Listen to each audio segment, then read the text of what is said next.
Hello everyone, I wanted to make a short video today and talk about some cameras that are either rumored or are imminently about to be released, like they're on the horizon. So the first camera I want to talk about is this supposed rumored Canon EOS R5. I can't believe that this rumor has had so much traction. It's got so many people, so many camera YouTubers talking about it, and I just can't believe that there are people who believe that this thing is real. Now, I am not a camera insider. I don't have any inside information, no ties with Canon. But I'm just looking at the specs that are rumored and what they've historically offered. And I'm just absolutely incredulous. I can't believe that everybody's so excited about it when it looks so improbable. So let's talk about some of the specs and why I feel that way. So first of all, it's a 45 megapixel camera, which is huge. I don't think Canon has ever had a camera with that kind of resolution. I don't think they have anything that's even close to that. So for them to make such a huge jump, it seems improbable to me. So the other thing that they're rumored to have is in-body stabilization, which again, to me, seems absolutely improbable. Canon has never had a in-body sensor stabilization system ever. And it just seems improbable to me that they would sneak this thing in with such a improbable flagship camera. I don't know. It seems unlikely to me. I would say it's not impossible, but given that Canon has never had in-body stabilization, it just seems odd to me that they would start now. In terms of the shooting speed, it's rumored to shoot 20 frames a second with the electronic shutter and 12 frames per second with the mechanical shutter. I'd say these are numbers that are not impossible. Of all the specs, I feel like this is probably one of the more believable ones. So even though this shooting speed is not impossible, it still does seem to me to be improbable because their flagship that's real, that we know for sure exists, is the Canon 1DX Mark III. That guy shoots 20 frames a second, but it only has a 20 megapixel sensor, right? So for something with a 45 megapixel sensor shooting 20 frames a second, it would trump their flagship, which I just do not believe will happen. So what else is the R5 touted to have? Oh yeah, so the video features. I mean, this was what really made me shake my head and roll my eyes because this is just absolutely impossible. So in terms of the video features, the EOS R5 is rumored to be able to shoot 8K at 30 frames per second. I don't think so. Canon, I don't feel, has ever been a leader in resolution, and no other consumer camera currently shoots 8K. I just don't believe that it's going to happen. It's also supposed to shoot 4K video at 120 frames a second. Let's see what their C500 Mark II can do. Right, so Canon's own C500 Mark II, which is a video camera that costs $16,000, can only shoot 4K up to 60 frames a second. So why do you think that they are going to offer an EOS R5 capable of shooting 4K at 120 frames a second? That's just impossible. I mean, Canon is notorious for protecting their cinema line. So no, it's not going to happen. I mean, these are the guys who left out 24 frames a second on their EOS R cameras. So yeah, they only begrudgingly gave it back to you because everybody complained about it. So yeah, I mean that's basically it. I just cannot believe that the EOS R5 rumors have had this much traction. Everybody on YouTube is talking about it, but the rumored specs are so improbable. I can't understand why anybody is giving it this kind of coverage. Yeah, it's so silly. It's so silly. So the next camera I want to talk about is the Leica M10 Monochrom. The most popular videos on my channel have been the ones where I talked about Leica cameras, and it's because I kind of bashed them, and I'm going to bash them again today. I cannot believe that Leica is releasing a $8,000 camera that only shoots black and white. I mean, I personally think it's ridiculous. I don't think that there's going to be a very big market for this. Of course, all the Leica fanboys are going to talk about how awesome it is and how they want one, and but I just can't take this camera seriously. $8,000 and all it can do is black and white. I mean, to me, Leica cameras are kind of like the Apple Watch Series 1. I don't know if you guys remember, but back when the Apple Watch first launched, their Series 1 had a gold edition that you can buy, and it was over $10,000. It was extremely expensive, but literally had absolutely no additional functionality when compared to the much cheaper like $300 version. So that to me is basically what Leica's philosophy is. They provide some very expensive jewelry style cameras, cameras that rich tourists like to hang around their neck, and but it offers very little additional functionality. And I'm not going to argue that Leica cameras don't shoot beautiful pictures. I'm sure it shoots beautiful pictures, right? The problem is it's just that I don't know that it's necessarily worth spending that kind of premium, and I don't know that it's worth the additional inconvenience of carrying around a camera that can only shoot black and white. It's just so silly.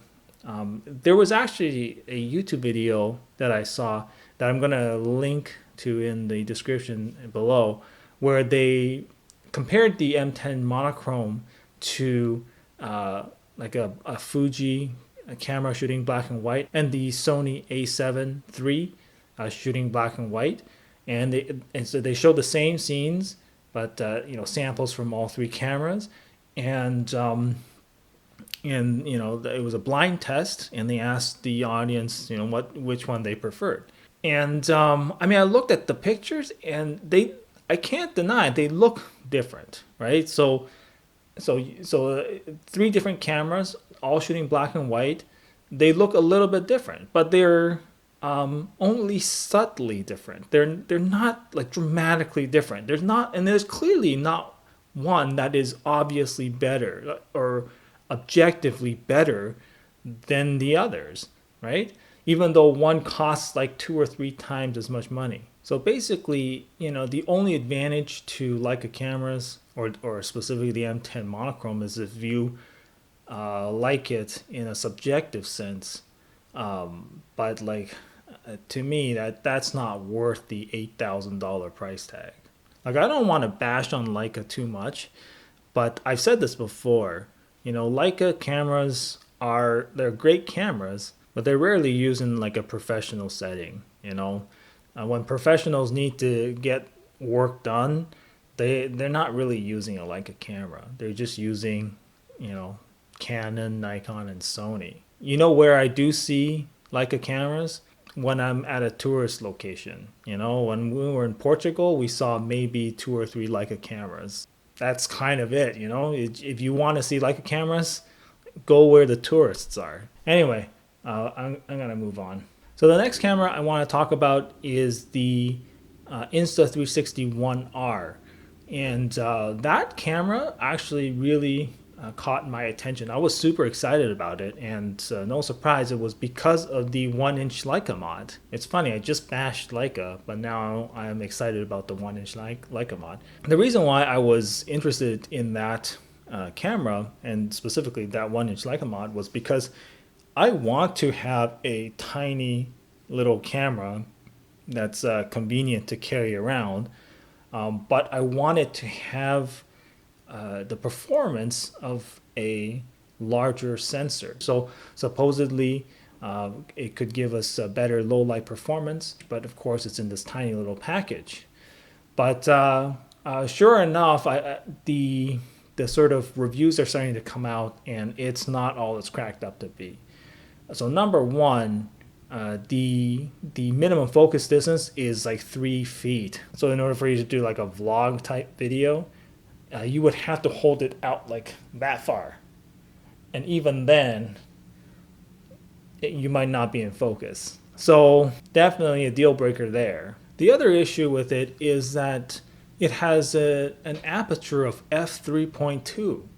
So the sensor size is not the only part of the equation when we're talking about image quality or low light performance, right? It's also about that aperture. And so at f3.2, even though it's a 1-inch sensor, it's probably not going to do great in low light. You know, like, so for my A6400 camera, for example, this is an APS-C size sensor, which is bigger than a 1-inch sensor. But if I slap on my kit lens, which has a maximum aperture of f3.5, I find it doesn't do well in like indoor conditions. You know, so it's not even like strictly low light, just indoors, it already doesn't function great. And so to have a 3.2 aperture on a 1-inch sensor, it probably won't look much better. And so yeah, I think that's going to be a bust, man. So the last camera I want to talk about is the Fuji X-T200.